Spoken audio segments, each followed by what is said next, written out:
Dear students, আজ তোমাদের জন্য 5টি সেন্টেন্স নিয়েছি। এই 5টি সেন্টেন্সের ভিতরে তোমরা অ্যাপ্রোপ্রিয়েট আর্টিকেলস বসাবে। এ, এন অথবা দি, কোথায় কোনটি বসে একটু বসাবে। আজ আমার ভিডিওটি তোমরা লক্ষ্য করো, বারবার দেখো।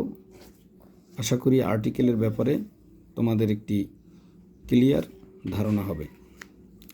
Dear student, first sentence, dash water of the glass is pure. এখানে গ্লাস অফ ওয়াটার দ্বারা নির্দিষ্ট এক গ্লাস পানিকে বুঝিয়েছে।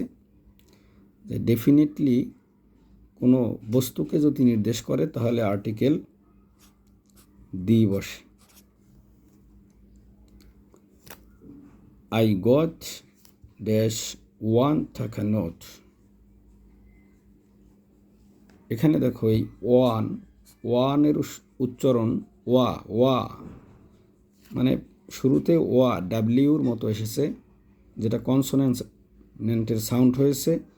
এখানে ও ভায়োল থাকা সত্ত্বেও কনসোনেন্ট সাউন্ড হয়েছে, তাই এখানে এ বসবে।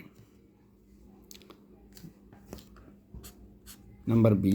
Number C, I read dash holy Quran every day. The এর ব্যবহার পবিত্র ধর্মগ্রন্থের পূর্বে দি বসে, তাই তোমরা দি বসাবে।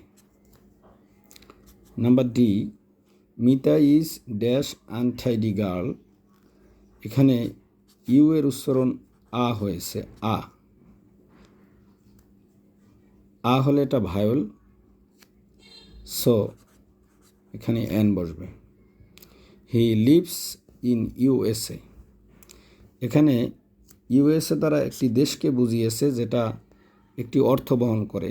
তো অর্থ বহন করে এমন দেশের নামের পূর্বে দি বসে। He lives in the USA.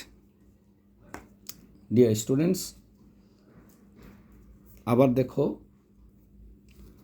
আমরা একটু তোমাদেরকে হাইলাইট করে দেখাই। এখানে দি বসেছে,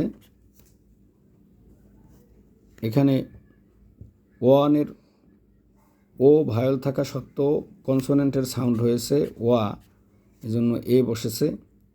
এখানে পবিত্র ধর্মগ্রন্থের পূর্বে দি বসে, এখানে দি বসেছে।